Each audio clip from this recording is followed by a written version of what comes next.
Today it is not looking too pretty, but it's delicious. It's chocolate and some almond milk melted together. I got some graham crackers, plastic lid. Gonna flip it over like that.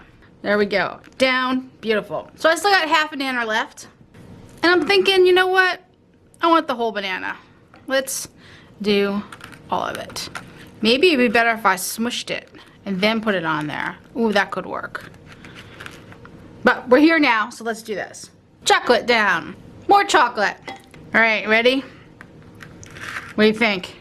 Yes or no? Is it gonna work? Let's find out. Ready? 1, 2, 3. Oh, I did it. All right, I'm so happy. All right, press it down a little bit. Oh, it cracked. Did it crack? I think it did. Oh, it cracked. That's okay, press down too hard. That's all right. Take the crack side on top. Smear some more chocolate. Little more chocolate. I never made this before. In case you couldn't tell, I never made this before. That's I think it's gonna be the title of my post. I never made this before.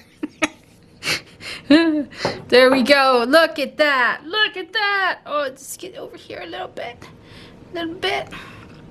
All right, so that crack side, I put the chocolate on. I'm gonna put this in the freezer, and I can't show you the side of it because, well, I've already cracked it once. So let's just let that go.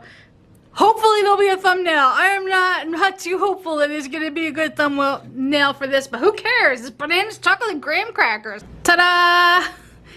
All done. It's the next day.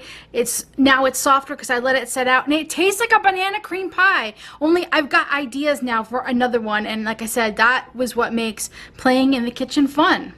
I'm Ivy the Happy Whisk. Thanks so much for tuning in. I got more ideas coming, so stick around on youtube.com/The Happy Whisk.